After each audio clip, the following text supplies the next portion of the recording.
आसंता 28 तारिख रविवार दिन राहुल गांधी कटक जिला निश्चिंतकोइली ब्लॉक आरएमसी पड़िया आयोजित सभारे जोगदेवे। एही सभारे उपकूल जिला कटक, केन्द्रापड़ा, जाजपुर, जगतसिंहपुर अंचल बहु कांग्रेस कर्मी जोगदेवे। राहुल उपकूल भोटर और कर्मी मानकु एही सभारे गुरुमंत्र देवार कार्यक्रम रही। एही परिप्रेक्षी कांग्रेसर एक राज्यस्तरीय कांग्रेसर प्रचार कमिटी अध्यक्ष भक्तचरण दास, कटक जिला कांग्रेस सभापति मानस चौधरी, केन्द्रापड़ा सांसद प्रार्थी सिद्धार्थ स्वरूप दास, महांगा विधायक प्रार्थी देवेंद्र साहू एवं सालेपुर विधायक प्रार्थी याकिब खान प्रमुख पड़िया पर्यवेक्षण करथिले।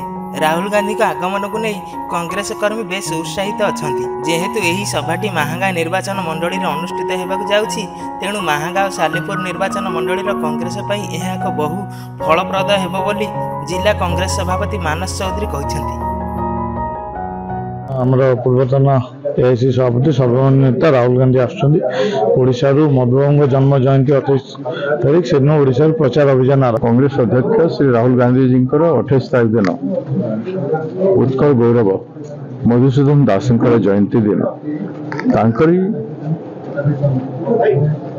जन्मस्थान रे तांकु सम्मानित करी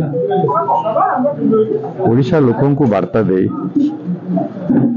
आमे इस स्थान रे मीटिंग जगह को आसबू एवं मीटिंग जगह रे हमरो निर्वाचन न्याय सभा हम गांधी आसबे 28 तारीख दिन से आम चेयरमैन कैंपेन कमिटी को चेयरमैन समस्त आम कि भाव रूपरेखा रोभली भाव कम करवा खरा दिन खरा समय कि भाव लोकों अरेंजमेंट रोटे मीटिंग आम देखते। कटक जिलार महेश्वर बेहेरा रिपोर्ट सत्यम टीवी।